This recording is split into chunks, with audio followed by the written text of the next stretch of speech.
So, welcome everyone to this session called From Carbon to Carbon+Nature, leveraging existing tools to shape the next generation of nature credits. This session is intentionally slightly disruptive in a summit called Carbon Farming. While many of you may have come to hear about carbon removal, carbon farming, and carbon credits, we will be talking here about nature credits. Why taking this step aside? Within the credible project that is behind this summit, over the past 3 years, we have analyzed in depth how different carbon schemes operate across Europe, working closely with territories, project developers, farmers, and certifiers. The objective has been to provide the European Commission with recommendations to develop the future CRCF. I'm sorry, but I cannot switch. Thank you. Several strong conclusions from this work have motivated today's session. First, a carbon-only entry point does not engage farmer alone. Whereas environmental services related to soil fertility, water quality, agrofunctional biodiversity are central to their concerns. Second, harmonizing carbon schemes is essential, but this harmonization must go hand in hand with a significant reduction of transaction costs so that the value of the scheme actually reaches the pocket of the farmer. And third, strong harmonization does not exclude local implementation. But local adaptations must remain light and compatible with a prescriptive methodology in order to avoid first a proliferation of standards and secondly, rapidly rising transaction costs. These issues are already a challenge when we talk only about carbon. It becomes even more urgent to consider transaction costs when moving from a single issue perspective to a holistic one. At the same time, as carbon market attractiveness appears to be declining, we observe in several member states a growing interest in ecosystem services, not only among farmers' communities, but also from local authorities, citizens, and especially private companies willing to fund schemes. The European Commission is currently working on two major policy developments. You might have all heard about the CRCF. But since 2025, DGNV has been working on a roadmap for nature credits designed to support ecosystem restoration.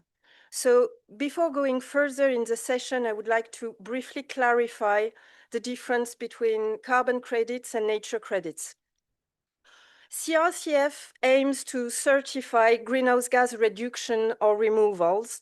It relies on climate-specific logic, quantifiable and verifiable units, and a strict and harmonized MRV system. While nature credits, on the other hand, follow a different logic. They could be considered as a unit for a positive result for nature coming from a verified and certified action. The aim with nature credit is to recognize and finance ecosystem restoration in a holistic way. Biodiversity, soil health, water quality, water availability, pollinators, landscape connectivity. It could touch all of them. They would rely on multiple indicators, often combining quantitative and qualitative dimensions. The Commission is still at an early stage working to define the metrics, rule, and market architecture, and DGNV has set up an expert group to work on these nature credits for the coming years.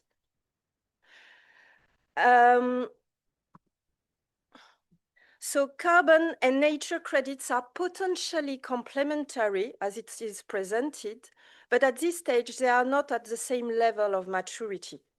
This session, therefore, aims to explore, from the learning of the credible project that is reaching an end, and from existing biodiversity schemes all over Europe, how carbon and nature could be articulated all together to finance agroecological transition. We will start this session with inspiring speech on experiences from Italy, France, and Spain, including both private and public funded initiatives. And to start with, I will call on Chiara Ferronato. She's a sustainable agricultural specialist at the Emilia-Romagna region. I'm sorry, the slides are not moving. It's kind of blocked. Oh, thank you. It's magic. So Chiara Ferronato is a sustainable agriculture specialist at the Emilia-Romagna region, where she supports agri-environmental policies. She brings her expertise in soil and sustainable development to public programs dedicated to agricultural resilience. She will develop now on public policies currently conducted in a region to support farmers in a sustainable agriculture through their rural development program.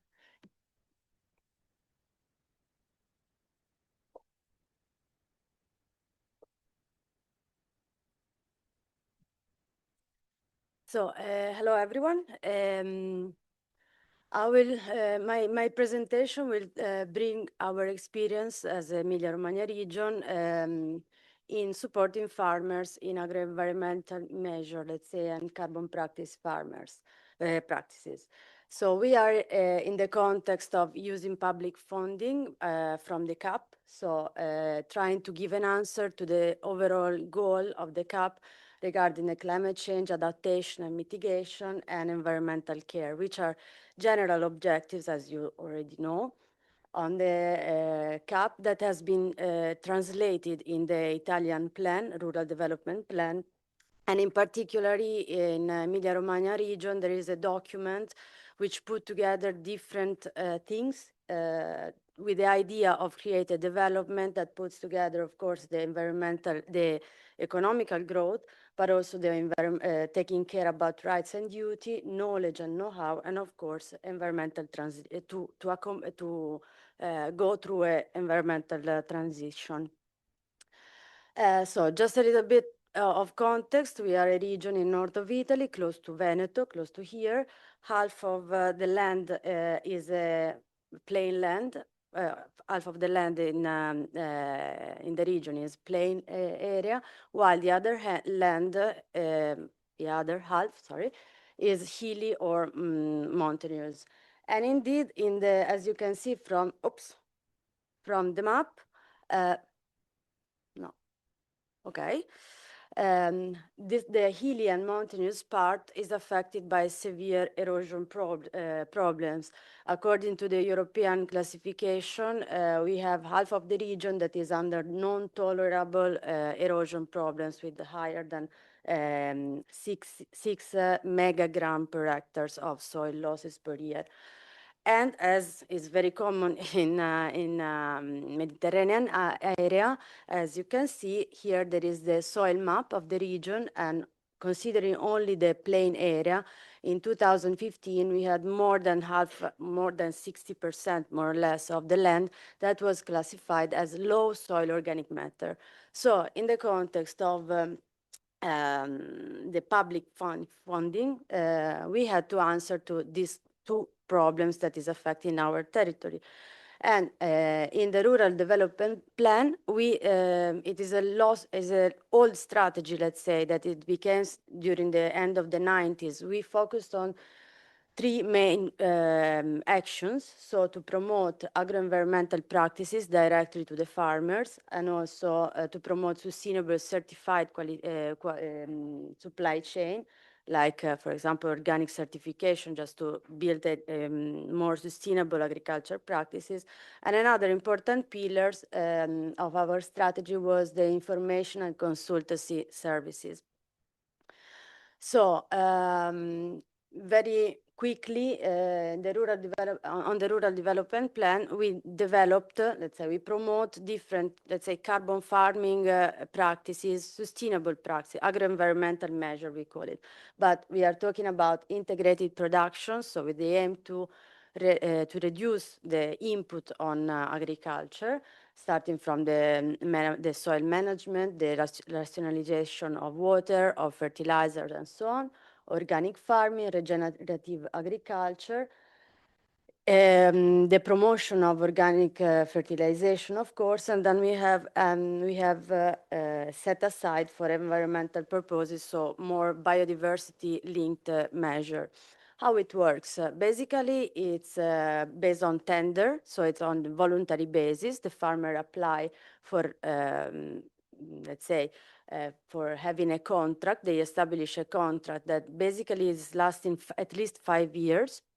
A part of the set aside that is lasting 20 years, because of course we need to practice, we need to give the farmers also a quite long time to make this experiment, let's say. And upon some requirements, farmers are in charge to apply some specific practices. They are monitored and verified every year by the public. In this slide, I'm showing what is the results, let's say, of the strategy of the region, which is quite complicated maybe, but important. So here we have the 3 CAP programming periods, so starting from the 2007 and ending to the actual one. That is, of course, this data are the midterm results in terms of actors involved in the sustainable agriculture practices, because so this data in the last column are not definitive, of course, because we have more 2 years more. Here, what it is interesting to note is what we achieved in almost 20 years of investment on agriculture practices in terms of participation from the farmers. So one big, let's say, success was, of course,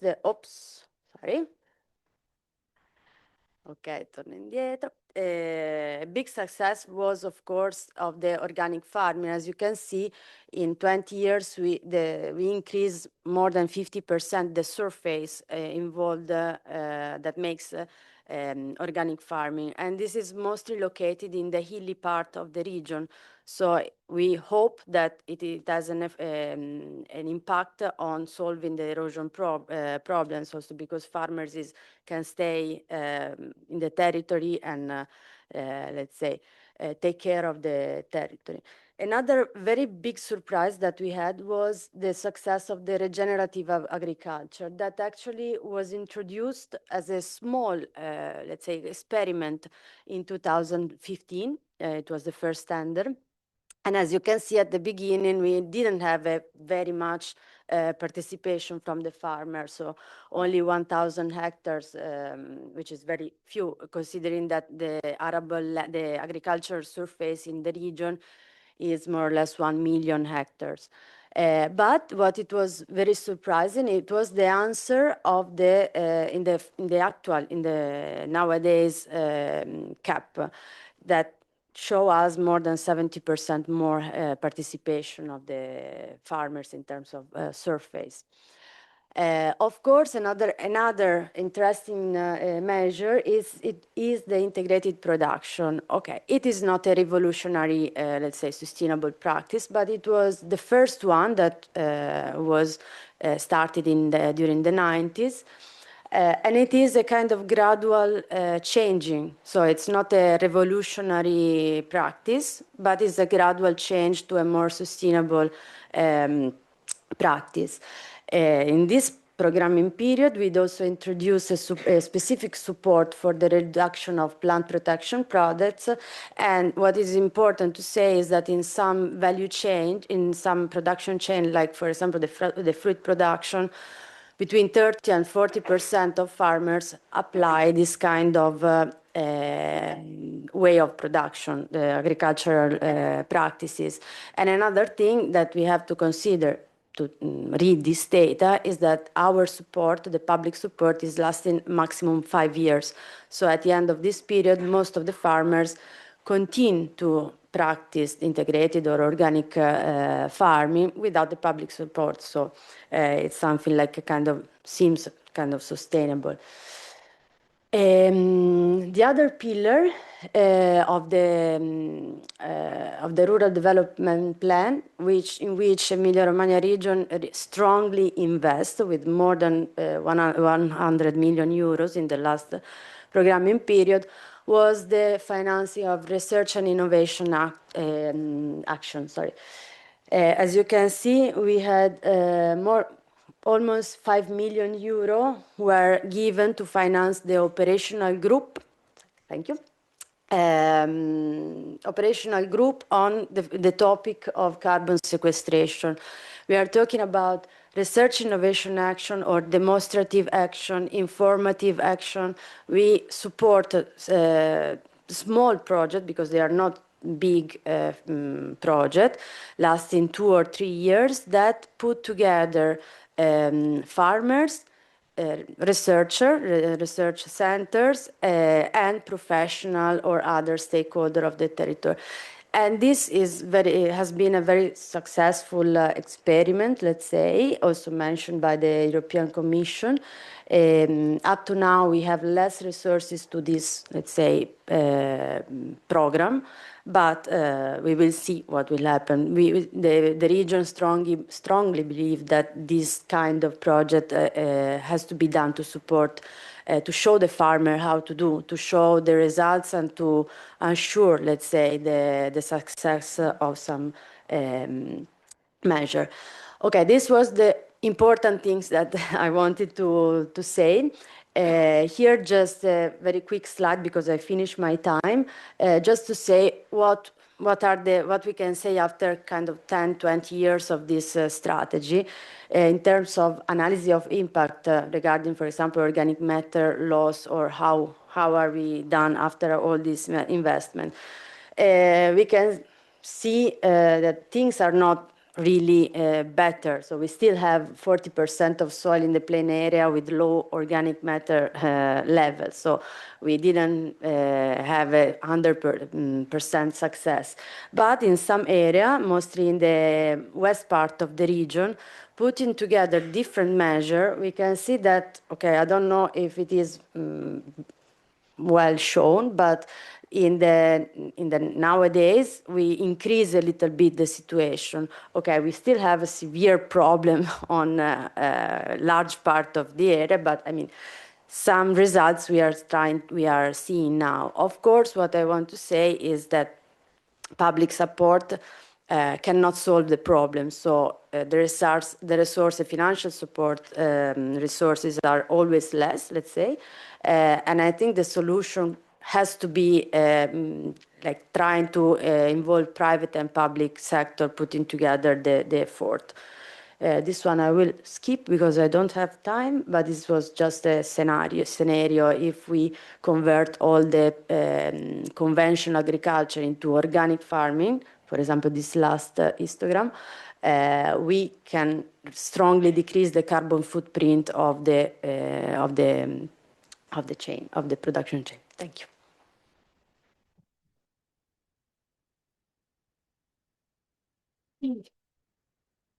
Thank you, Chiara. Our next speaker is Véronique Chauvin.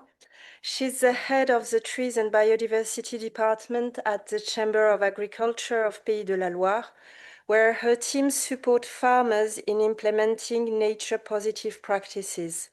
She will present the payment for ecosystem services schemes experimented since 2018 in France.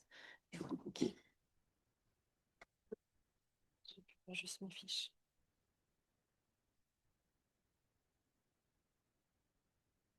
Okay.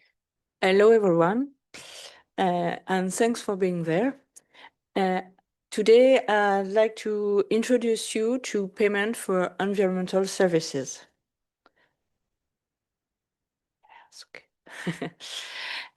PEAs are payment made to farmers in a chance to implementing measurable environmental practices.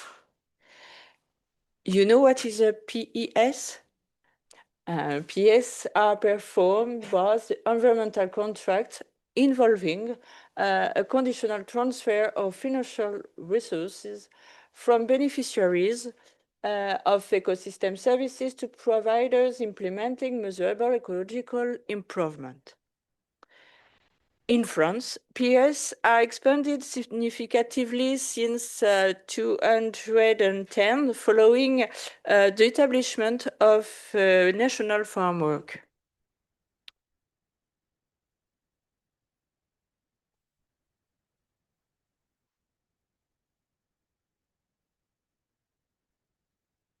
One second. Okay. From an economic standpoint, PES offer farmers a supplementary source of income, contingent upon environmental commitments. This aspect is particularly important in the context of volatile agricultural prices and increased pressure on margin. PES compensate for additional cost, yield losses, or risk associated with adopting new practices, while also recognizing the farmers' role as stakeholders in the public interest. However, their effectiveness depends heavily on the level of remuneration offered and the simplicity of the mechanism. In order to avoid excessively high transaction costs. At the local level, PES foster dialogue and cooperation between agricultural stakeholders, local authorities, businesses, and citizens. Thus, PES appear not only as a financial tool, but also as an instrumental of local governance supporting the ecological transition.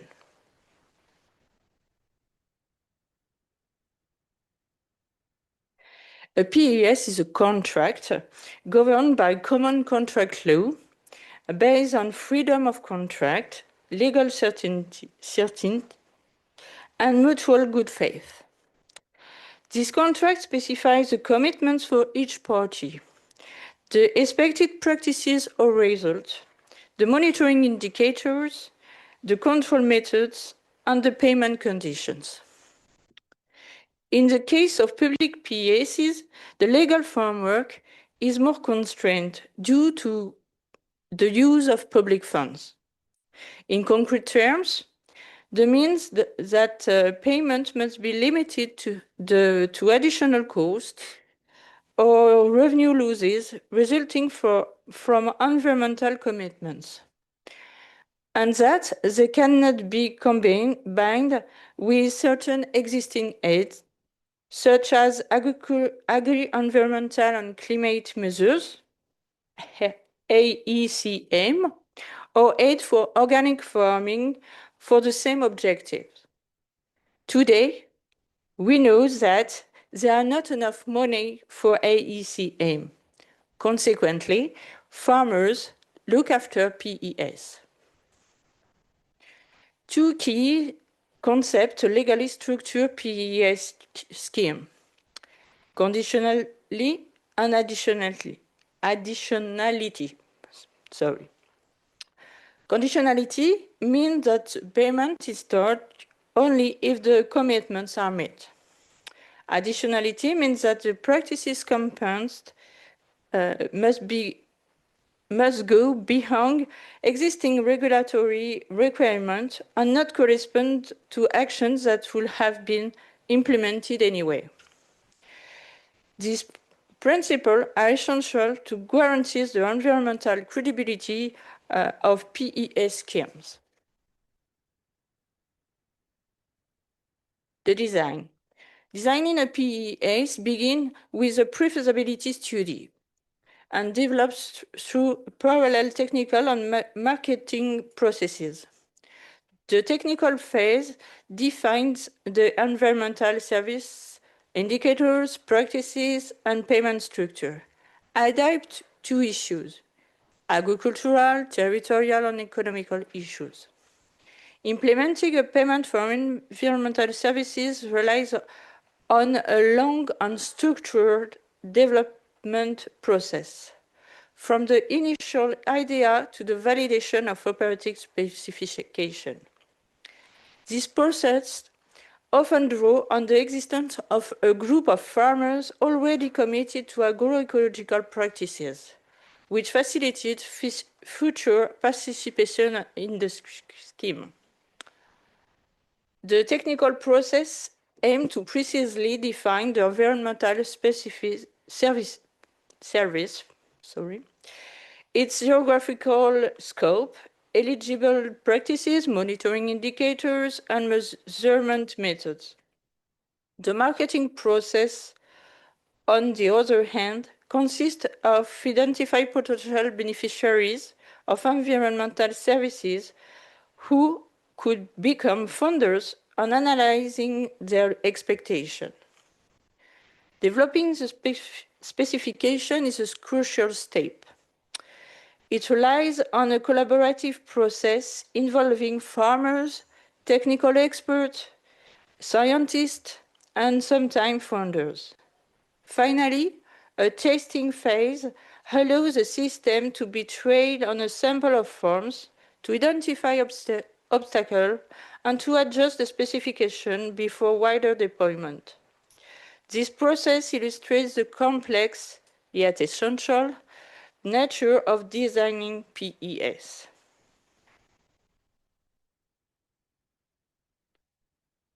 The PES funders. This phase identifies potential funders and builds a compelling value proposition using tools such as SWOT or business model canvas. Funders are the direct or indirect beneficiaries of the environmental services provided, such as local authorities, businesses, public agencies, and managers. PES schemes create opportunity for partnership between economic actors and agricultural sectors. Once the funders are committed, the relationship doesn't end with the signing the contract. Securing funding is solely a matter of financial logic, but rather a long-term partnership essential for the success of the PES. Throughout the duration of the PES, regular monitoring is put in place to verify the achievement of environmental objectives. Technical support then plays an essential role in helping farmers achieve the set objective. But the cost of this must not reduce the farmer's income. Experience shows that several factors influence the success of PES. The simplicity of the clarity of the specification, the involvement of farmers in the design of the scheme, the quality of the dialogue between stakeholders, and the stability of funding are crucial. PES scheme support agroecological transition, biodiversity, water quality, and climate risk mitigation. In conclusion, the growing number of strategies create a favorable context for closer collaboration between economic and agricultural stakeholders in local areas. Currently, knowledge of agricultural PES remains limited, and it is necessary to raise awareness, prospect, and network to build partnership in a network of stakeholders. We have some examples, such as allium, solenate, and carbocage, illustrate how PES can be ambitious or impactful.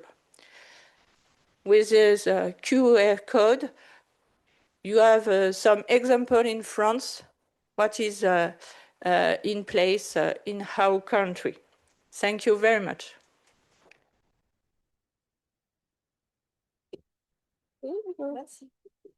So you have 30 seconds to take a picture of this slide if you want to look at different PES schemes in France. For the last speech, I will call on Vanessa Sanchez, She's the head of policy and climate change at Fundación Global Nature in Spain, where she leads flagship European project on wetlands, agri-environmental issues and biodiversity. She will pitch today on the methodology developed by her foundation to measure biodiversity net gain in agricultural landscapes for MRV that has been tested in Spain, France, Portugal, Germany, and Serbia. The floor is yours.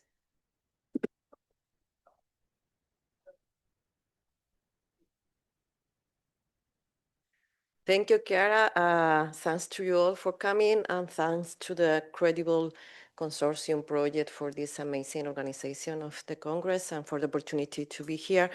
I'm Vanessa Sánchez and I work in Fundación Global Nature. It's an Spanish NGO working on biodiversity, wetland and agrarian spaces. And today I'm going to introduce you to an approach that we have developed to measure biodiversity in a systematic way and do it robust, comparable, and enable to get into MRV systems into different frameworks. It's an approach, it's a method, it's not a credit scheme. We don't intend to invent new schemes. But what challenges we needed to solve when we face the need to measure biodiversity in agrarian landscapes? First of all, we all know agriculture is one of the main drivers of biodiversity loss. Pollinators have decreased for 30% in the last years in Europe. Even birds related to agrarian landscapes are in a big threat. But even more, agriculture depends on biodiversity for productivity because the quality and the long-term resilience of our systems needs biodiversity for pollination and for pest control, natural pest control, and so on. So we needed to demonstrate if regenerative agriculture could really improve biodiversity. But for that, we went to the field to measure, like we began like 10 years ago. First of all, we saw that available data were very generic to go to at farm level. We saw that these data were not at plot level, and even more, we couldn't use it to reflect what was going on in the farming. If we were changing practices, were we improving biodiversity? It was very difficult to measure with available data. So we know that regulators and investors need measurable natural outcomes to make the claims and to regulate. And even marketing and businesses need to communicate their impacts on biodiversity. So we have this method to provide a way to show with high confidence how our field interventions at farm level can improve biodiversity and ecosystems health. So what does this method do in very simple terms? We have a lot of information behind, but we measure biodiversity gains or losses caused by specific regenerative agriculture farming practices, and we can express them in a simple metric that we call biodiversity units, and it could be like a % of increase per hectare and per year. We provide credible science-based evidence that these regenerative agriculture practices are delivering value, and we involve during the development of the methodology different research and development departments of different agri-food industries that where we are working to measure biodiversity for them. And we can use it to report, communicate the strategic decisions of the private companies. So we have a standardized way to compare fields. We have a scientifically validated set of indicators, and we have a clear roadmap to identify the practices with a real impact. And we try to overcome the challenges of the agricultural monitoring. Why? Because when you are in agricultural, we have a lot of dynamism. It's not like being in a forest or a wetland where that's it, the ecosystem. But in agriculture, we're changing everything every time. So when we were beginning to use different methodologies, we realized that we cannot use, for instance, a static baseline and measure at year 0 and then measure again at year 1, because if the year 0 For instance, in Spain, it was a wet year with in climate conditions, and year one was a dry year. Then we were losing biodiversity, but it wasn't a cause of our activities.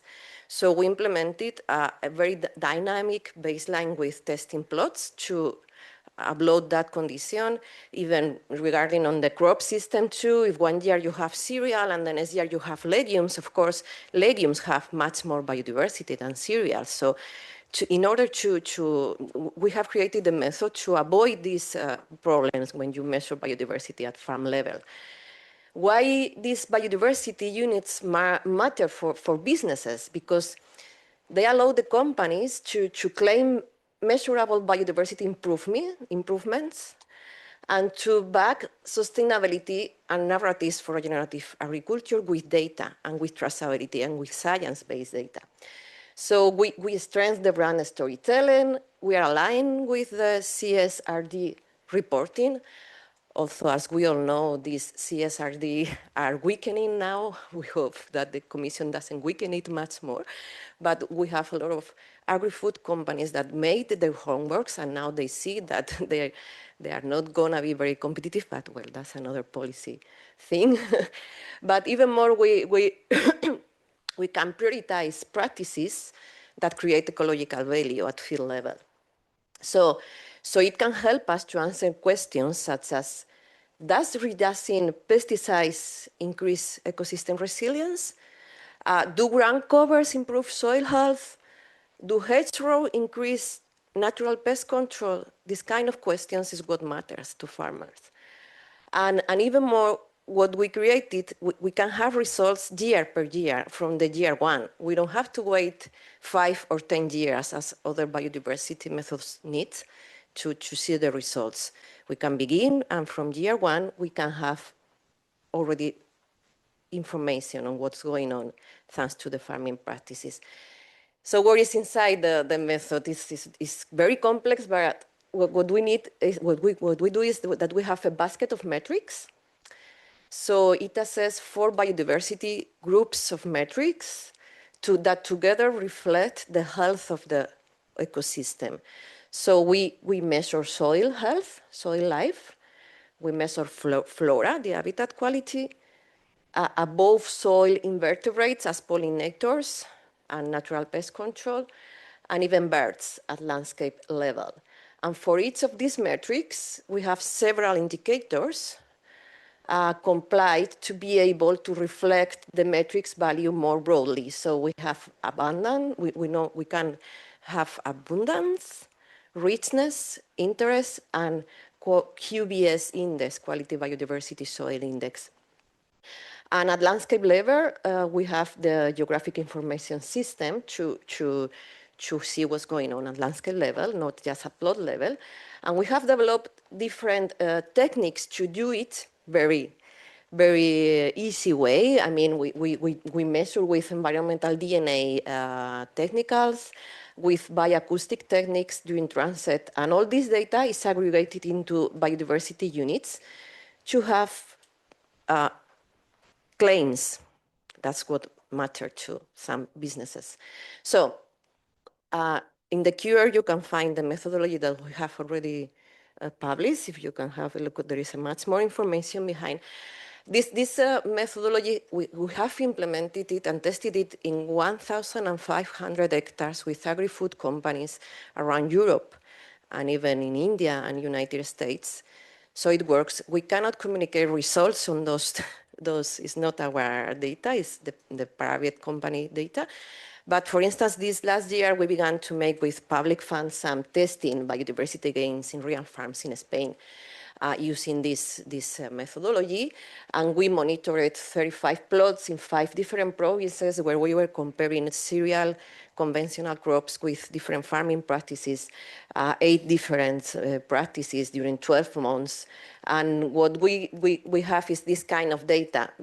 Behind we have a lot of data and Excel data sets with all these indicators information. But finally, these are the final claims. For instance, these are for demonstrate that seeded fallow can give us 3 more times pollinators compared with a conventional cereal crop, 2 more times auxiliary fauna, species very rich for natural pest control, 2 more times biological quality of the soil, and 100% more threatened bird species.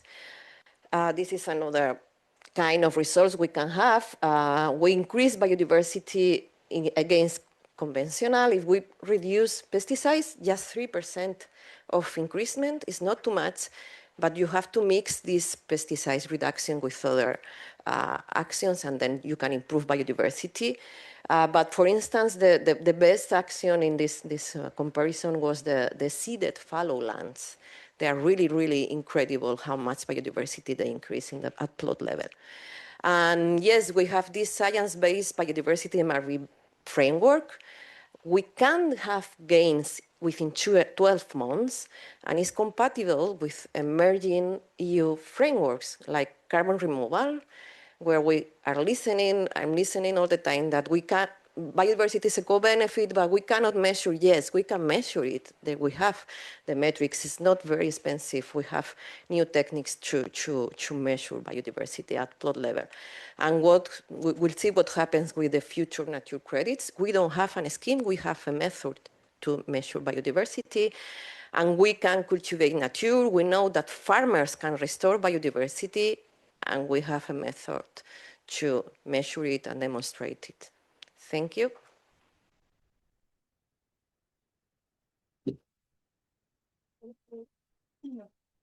So thank you to the 3 speakers. I'm just going to ask Chiara and Vanessa to join for the panel discussion. We're entering the second part of this session, and I will also call for a few more speakers. First, Simon Martel. Simon joined I4C, the think tank Institute for Climate Economics, in 2023 to work on carbon certification. His work focuses on economic incentive mechanisms related to carbon farming in the agricultural and forestry sectors, and covers the French label Bacarbons and the development of European certification framework. Simon has also been my counterpart within the Credible project, helping me lead a task on harmonization of certification schemes at EU level. And he will bring forward key insights from his work to support today's discussion. I would also like to call on 2 farmers who thank you for leaving your farm for these 2 days and joining us. So Yves Clouet and Alexis Ferrard, they are farmers from north of Nantes in France. Yves, who is nearing retirement, has long been committed to sustainable livestock farming, promoting hedge replanting and agroforestry to enhance biodiversity. Yves, if you can join. And Alexis represents a new generation of farmers managing a mixed crop livestock system combined with agroforestry.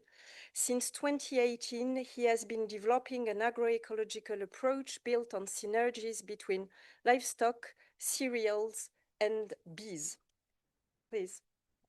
And to moderate this session, my very esteemed colleague, Alexandre Morin from AC3A. The floor is yours. Thank you, Clara. So welcome for this second part of the session. I will start with maybe a sort of a background question, building up from the results of Credible as a project. So my first question would be for Simon. In general terms, the work conducted under Credible and the whole initiative around this summit today, what do you see as the most effective way, the most efficient way to optimize the type of schemes supporting farmers' change that we've seen from the beginning? What would be the... Yep. Okay. So what would be the most useful way to optimize this transaction cost and finance costs? Thank you. Yeah, so maybe first, just to say that This work was conducted with a survey where we had a lot of answers from experts of carbon certification, certification schemes, auditors, and so on. And that the question was, what is a good level of governance for the different CRCF components? And beyond this question of governance, we had answered and issues on economics and accessibility for the CRCF. We had four main messages. The first one being that there are a lot of methodology on carbon farming, a lot of standards that are popping up all around Europe, and that there is a strong need for harmonization. This is essential because what we see in the field is that different project developers are coming to farmers with different tools, and that these different tools can give very different mitigation estimates for the same practices. So there is a real need for harmonization, and without that, we create confusion and mistrust among farmers. The second point is that we need prescriptive methodologies to ensure that the transaction costs remain low. We see that within the existing methodologies, some are less prescriptive than others, and that leads to long assessment for auditors, also a lot of work for project developer to understand the methodology. So the more prescriptive the methodology, the better. And this come with clear emission factors, with equation, with models that are given with the methodology. The third point was to estimate the MRV costs. We see that there is a lack of clarity on the demand for the CRCF, but also maybe a lack of clarity on what is the MRV cost. So our recommendation was to try to estimate these MRV costs with the methodology. And then last point is that advisory is crucial. We won't have successful transition from farmers without good advisory work. So the importance to have strong and good advisory.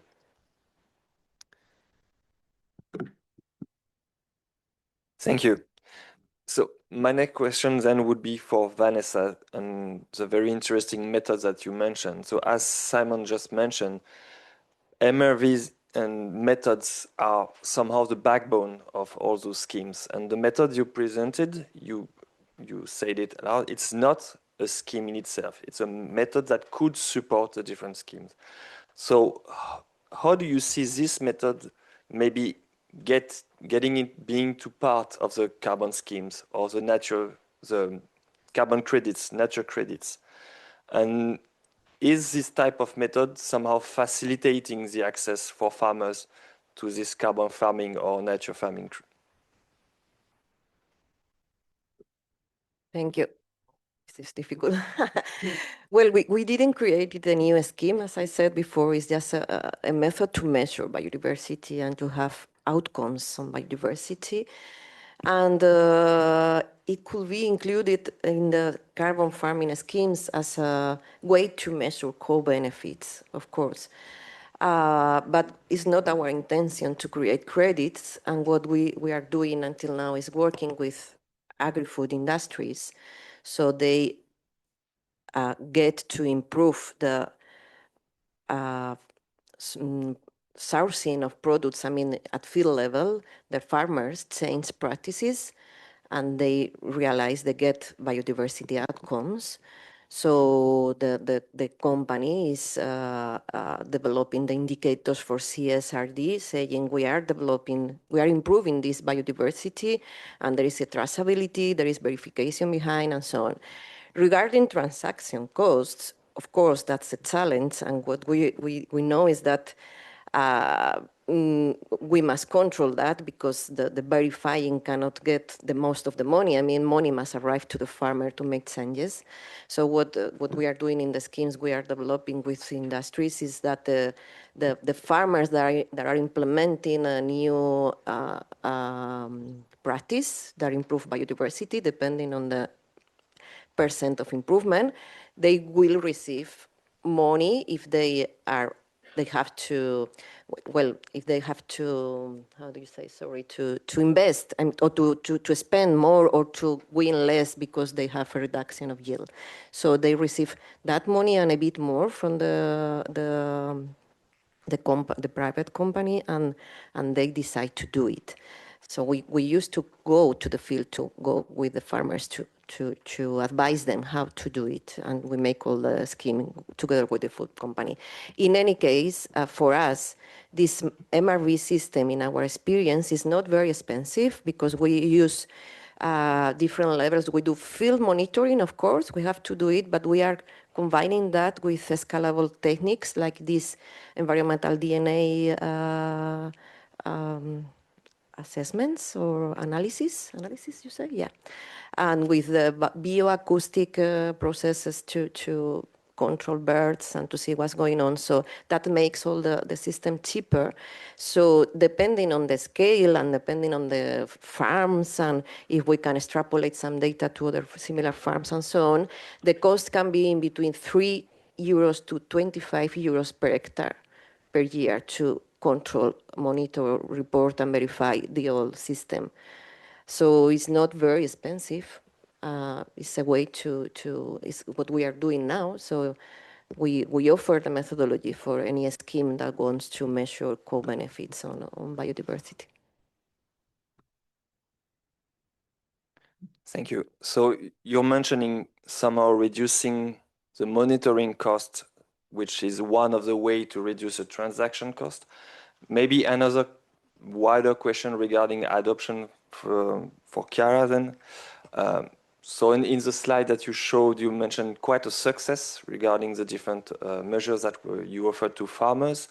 And in Europe, first, maybe can you briefly mention what are maybe the methods of the monitoring that are backing these schemes?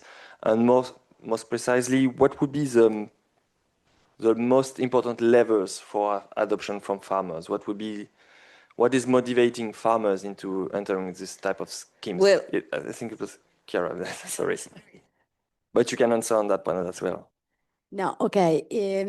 Regarding the monitoring system, we have a public monitoring system from an administrative point of view, from documentation, because farmer has to, for example, report every time that they fertilize the soil.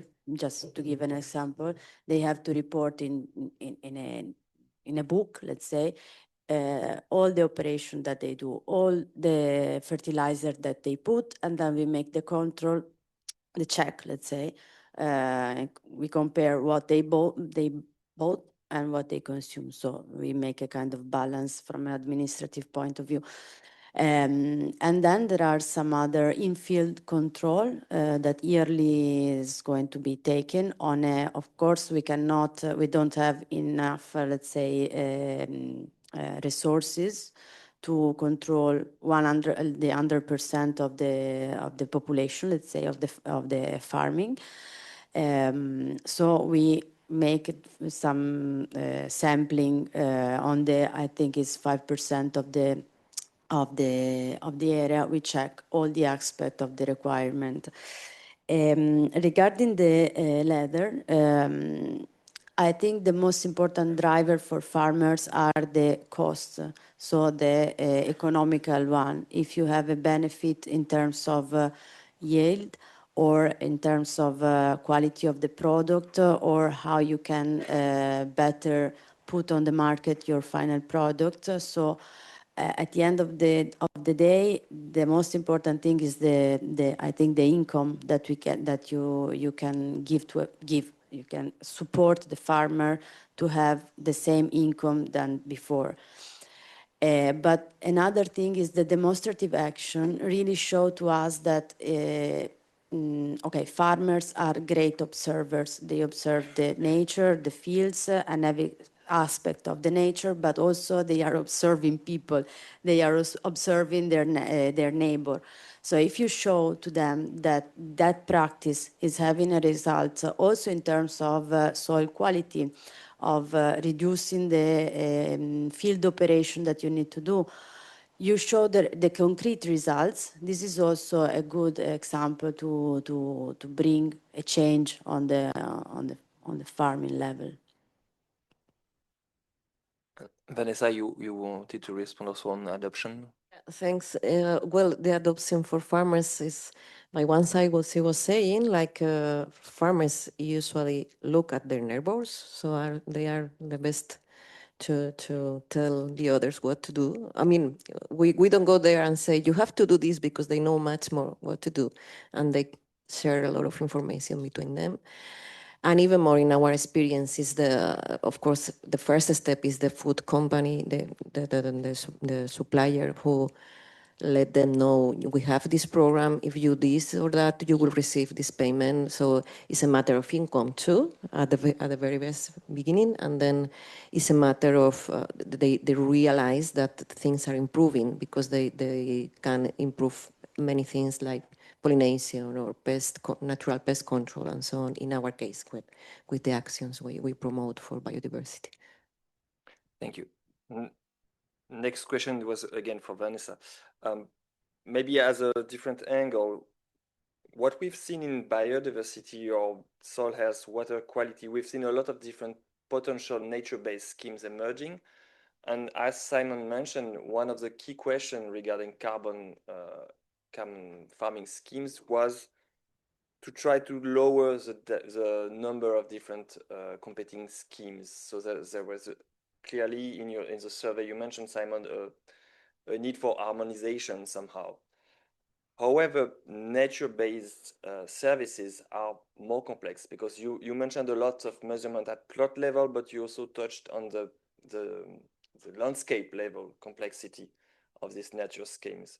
So do you think that your approach is trying to maybe bridge the gap between plot and landscape? And what is your view regarding this type of harmonization, or to try to diminish the complexity? Yeah, well, we all know biodiversity is very local and inherent to the local conditions.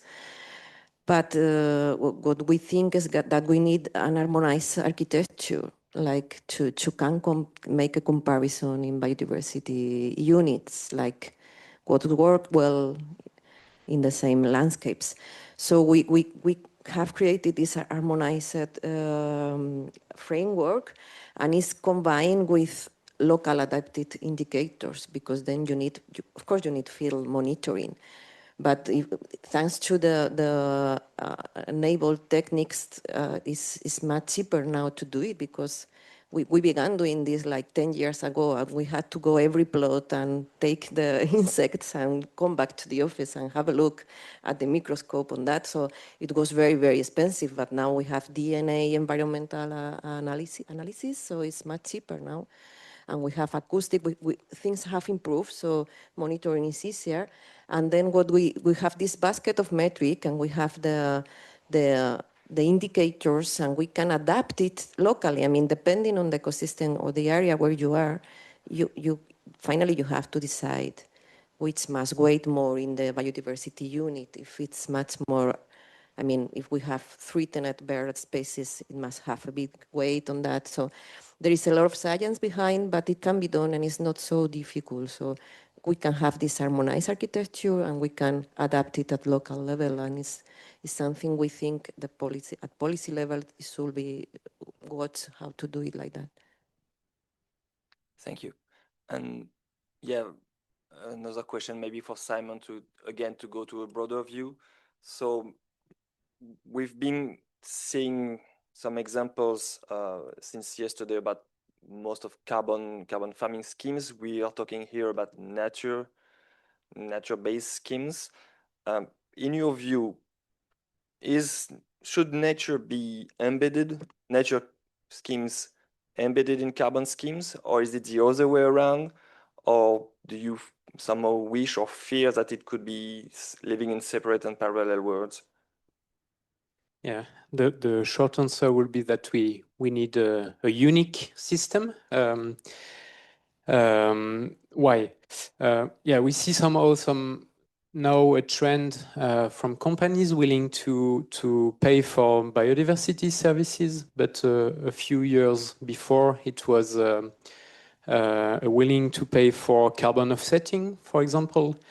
But it's the same money. It's a voluntary based money, and we know that it's not enough. So that's a reason to combine these different type of funding streams. And then from a farmer perspective, the vision is often systemic. The farmer can't afford to have a tool for biodiversity, one tool for carbon. They need one single integrated tool. And I think the CRCF is at a good position to be the framework that ensure this funding stream combination. But for that, one key question is a question of claiming, and I think we need co-claiming rules to ensure that all these funding streams are well combined under the CRCF. So you're mentioning farmers. So the good thing is that we have two of them on hand. So let's ask them then. Maybe so Yves first. So Yves, with the benefit of experience, you have been involved both in AECS, MAEC, and also in payment for environmental schemes. So you have seen both experiences. Can you share this experience regarding these two different schemes? What they have in common, what is different, and what are, for each of those, what is the opportunity for you as a farmer? Hello, everybody. To answer to this question, just give you an idea of what is the farm. I settled in the farm in 1997, and it's a dairy farm. It's typically polyculture, which means poly crops, and there is we breed cows, but we could also breed other kind of animals, and I decided to graze a lot with the cows, and I'm actually in my farm I only grass and no crops, but we produce milk, and we also make cheese, butter, and all the kind of products that we sell all around the farm, close to the farm. Just about the measure, MAEC, I will say it in French, sorry. It's a part of the farm which is a swamp. It's very wet, and only grass in that part of the farm. And in the beginning, when I used those fields, there were no kind of measures on it, and I've been confined to set aside to create the first measures. And in my case, with this, because of that part of the farm is under the water 4 months a year, from December till March. We don't do anything unless swimming or sailing on it. Then the waters go away, and we can see grass, natural grass coming in, and I get in those parts only in middle of July. First, I cut that grass, and I don't produce any kind of crop, so I need straw. And then after, when grass is growing up again in September, I can bring heifers in it. So when his MAEC were in place, I've seen that all the actors of that part were agreed I realized that I could be a good actor of that part. It was good for people who needed fishes, because there are people who work and they fish and they earn their life like this, shoot hunters too, but also biodiversity. According that in winter time, a lot of birds come in and they live all the winter in that place, and they can have little birds, so on. So when MISA were created, yes, I got money from this. It's about 270 euros an hectare. I do take that that money for me, and I keep practicing an organic farming, and I don't do any kind of tillage. No, I don't put any manure or any chemicals. It's just nature. And one point which is important, that in close to the fields I grow, there is a well for water, the drinking water, and actually that water is the best of the county, and it's mixed with two other wells which are in a tillage place, which are worst. That's it. So we know now that the way we practice is good for all those points. And now about PES, yes. We are actually working on it to. It's not actually finished. We are actually working on it, but we need to, and it's a way to introduce private and public people to keep going the way we do now. I hope it was clear. No, yes, I hope so. Okay. And yeah, next question maybe for Alexis. So you've been sorry. Yep.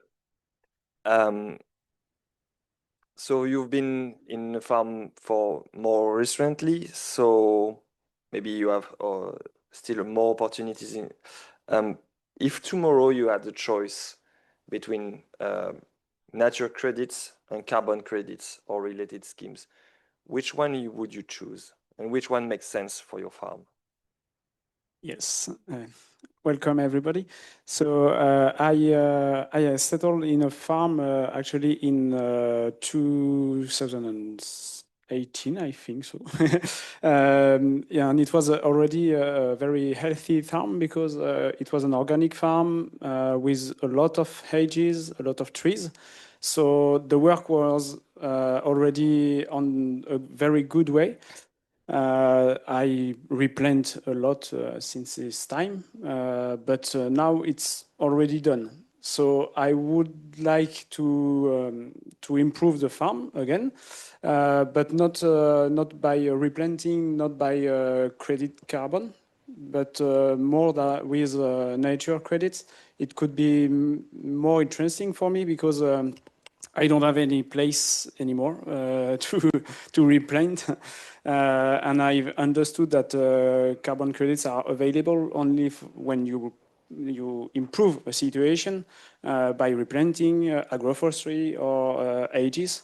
And as I said, it's already practically done on the farm. So natural credit could be very interesting for me. Yeah. For instance, at this time, I'm working with ditches to build, to put in place some environmental interesting places for birds, for frogs, etc. Like a piece of swamp, marshall, ditches, some rocky zones or something like that for reptiles, etc. So if we can get some credits for that, it could be interesting for me. Yeah. Thank you. I don't know if we have time for maybe we have 5 minutes for questions. So if you have very, very short questions, we can have maybe at least 2 questions. I don't know if someone has a question.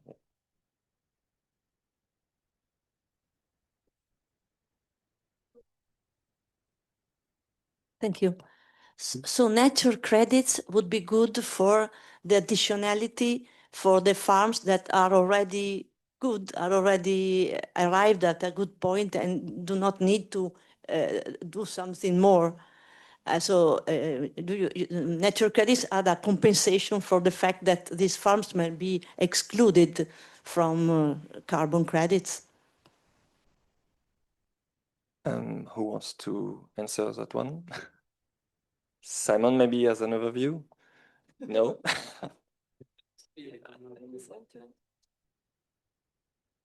No, I didn't understand perfectly the question, but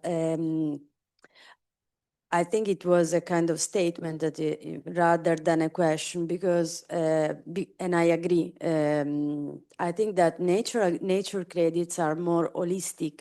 And indeed, for example, if you have a farm of cereal, for example, is of course different from a fruit land. And the possibility to increase the carbon in soil in a cereal field rather than a fruit field is quite different if we talk about carbon credits.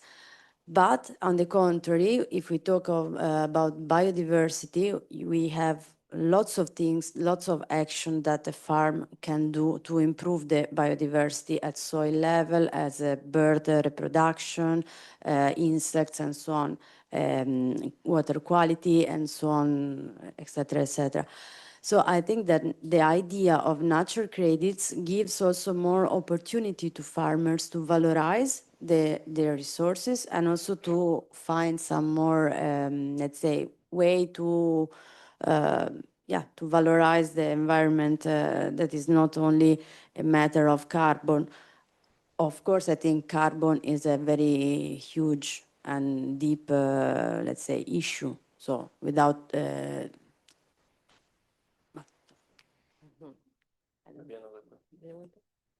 No, very quickly, I don't know the nature credit system where there is no regulation for the moment. So maybe we don't know yet if the additionality will be strong or not.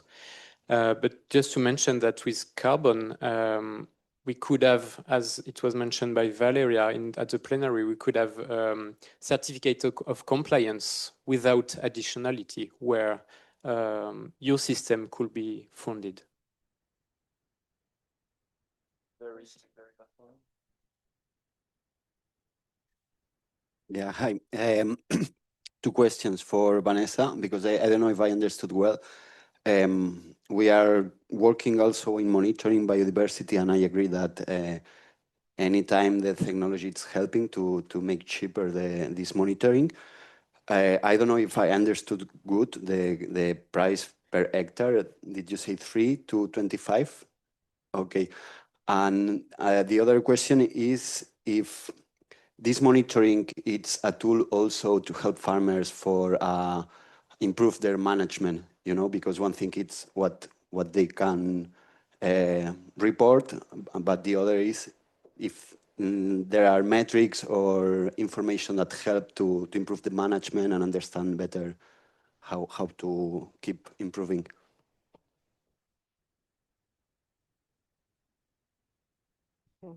Yes, for sure. Of course, we work at field level and our intention is to improve biodiversity.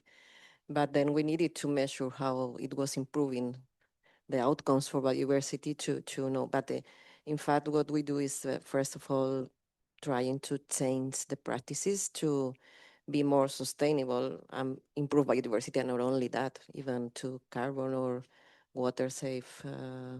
When we work at field level, we do all the scheme, but this is just the method to measure biodiversity. Thank you. So I leave the floor again to Clara for the wrap up. Thank you very much for the panelists.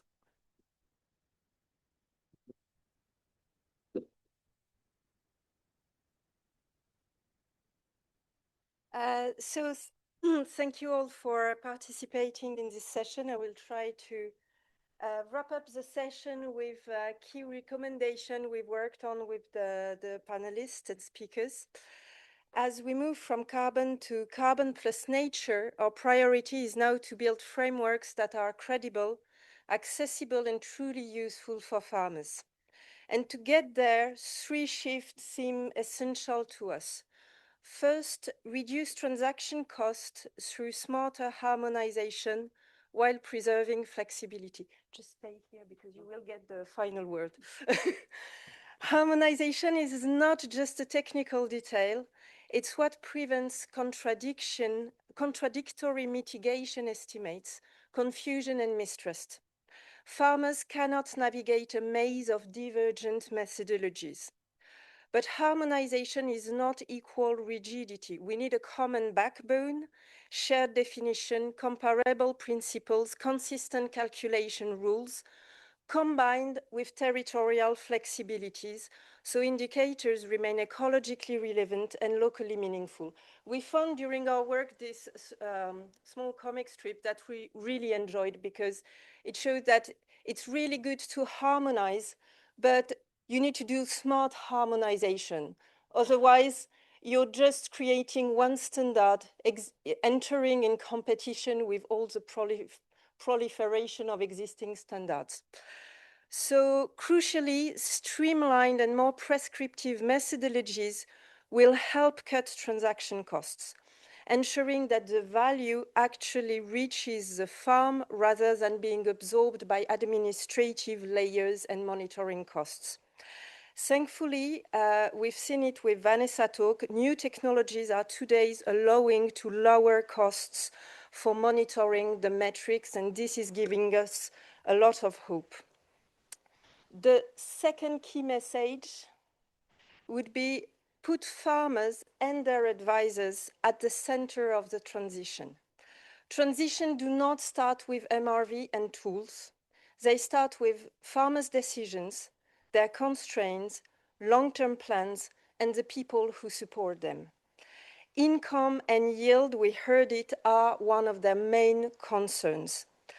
Advisors, they tend to be forgotten, but they play a decisive role. They translate complex frameworks into practical pathways.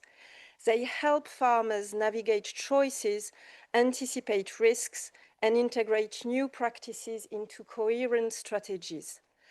Frameworks will only succeed if they are co-designed with farmers and their advisors. And I just want to highlight one thing, is that we have been talking a lot about financing the transition, but a lot of farmers have already transitioned just like them. And what they need now is the money to maintain their practices. And none of the scheme is really covering for that. And I just want to remind you, like, it was brilliant to see how Italian farmers were willing to go into organic farming. What we've seen in France with the war in Ukraine and the inflation is that people stopped buying organic product. So it's really nice to pay for the transition from conventional to organic farming, and to say, but the moment you are in organic, you will have a premium price. This is nice. Only if the citizen keeps on buying at a premium price. Because what we've seen in France is farmers going back to conventional farming because it became too expensive, facing citizens looking the other way due to the cost of the basket. So please focus on how we can support and recognize their efforts to maintain the good practices once the transition is done. Third, build integrated, easy-to-use incentives that connect carbon with biodiversity and other co-benefits. Farmers don't manage carbon on Mondays and biodiversity on Tuesdays. They manage food production 7 days a week.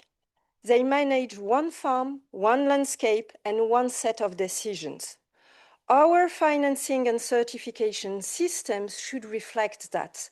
We need integrated incentives, not competing schemes with carbon funds pulling in one direction and nature fund pulling in another.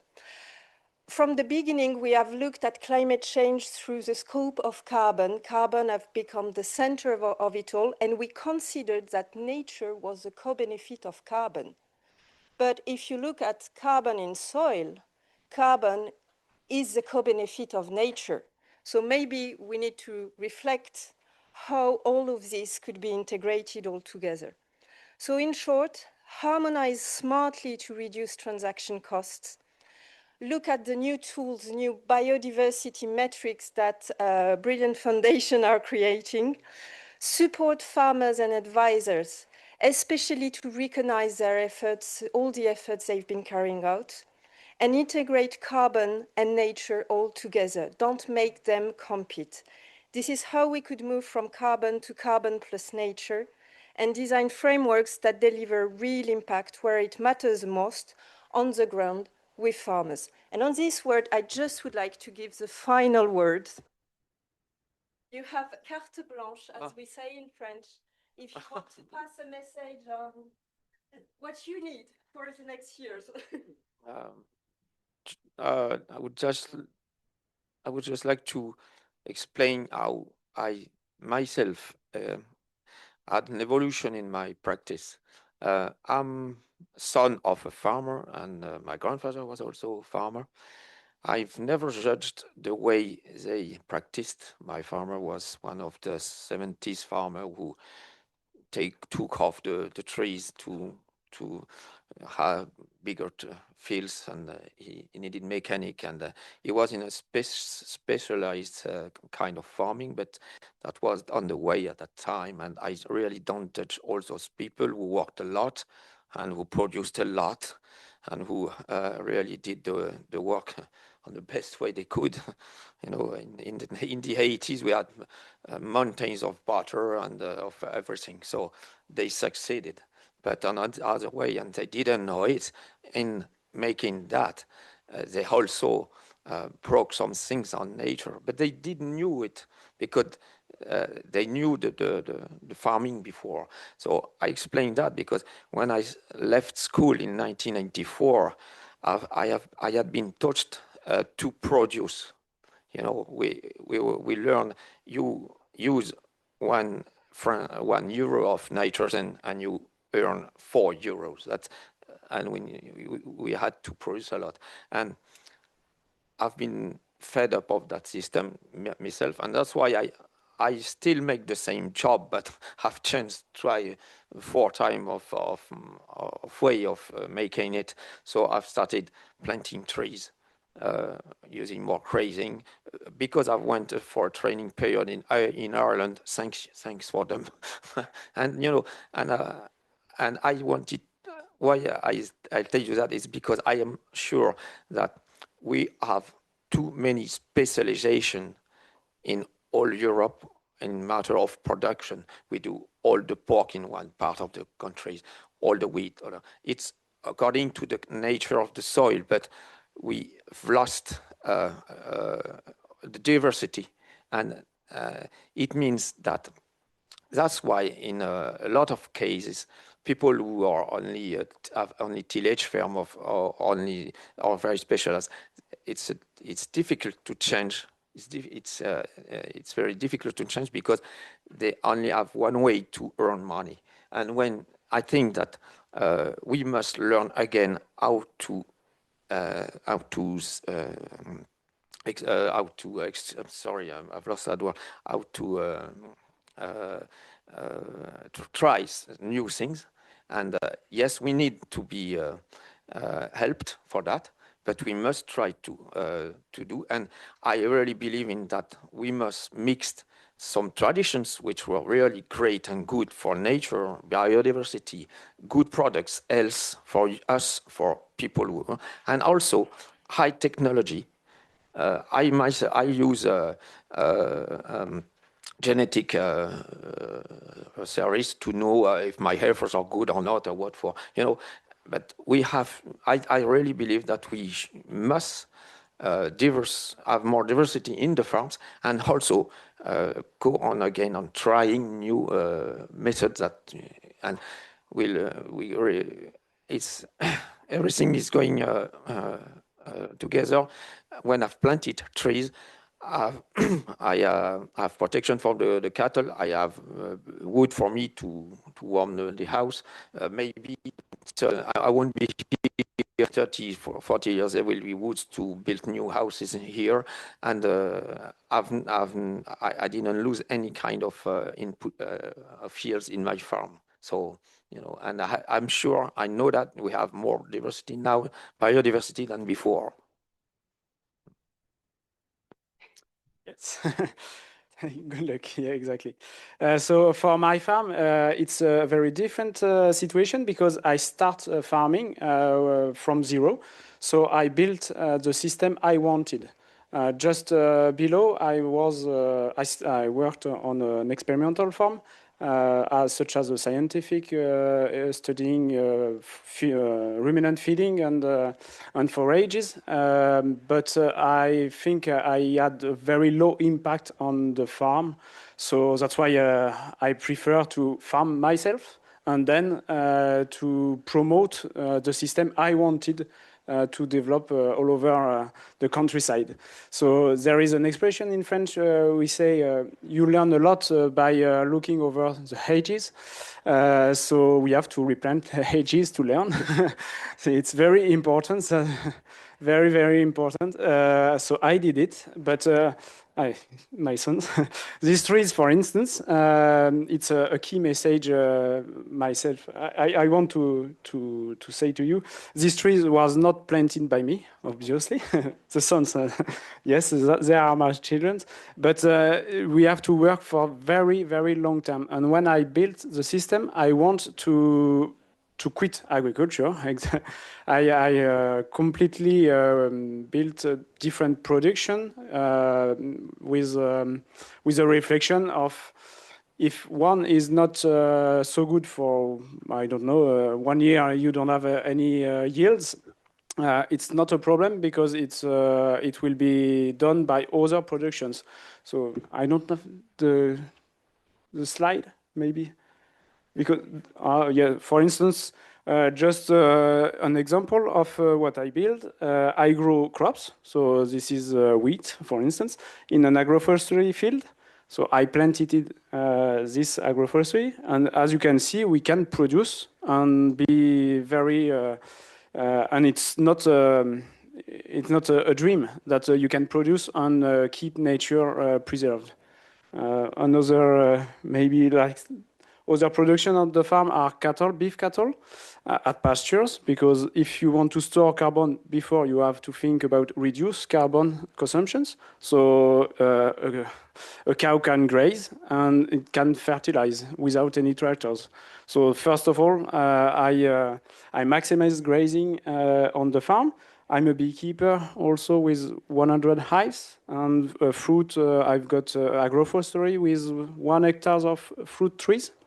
I mean, all this production are very they act in synergies, and I'm not alone on the farm. We are two people, but all the production are very small. And when it's an uncertainty also, when I lose a production, for instance, the wheat. Actually, I tried this winter to seed wheat without any tillage on a grassland. I don't know if I will harvest something or not at this time. I hope so, because my wheats are very very high. So that, I mean, I can have grass at this height. It's not a problem. So I will see. But if it doesn't work, I have the cattle. And the cattle will, I don't need any more payments because I have got the cattle. So it's very, very important for our systems to get different productions. It assures an income always. So why I can try everything? Because the farm economy is healthy. And it's healthy just after a few years after my installation. So it's very interesting. You don't have to be specialized to get income. At the contrary, I think it's exactly the opposite. And we work, very important, the word, we work for the long term. And we need to be, to get a small income just to manage the time between the planting, for instance, and the harvest of the tree years after years, or maybe generation after generation. Yeah, we brought, yeah. Yeah. But for instance, an image to symbolize the long term. This is a board, cutting board, as you can see, and I made it with a wood grown by my grandfather on his farm. So if I can do that, it's because our former generations worked on trees, worked on bocage, and etc. So we have to build the generations. It's not. It's very, very, very important for us. So, and it's the food, and it support all our food, the food productivity also. And after that, we can share. We brought not cheese because it was kept at the airport, but we brought also gingerbread or something like that if you want to continue the discussions.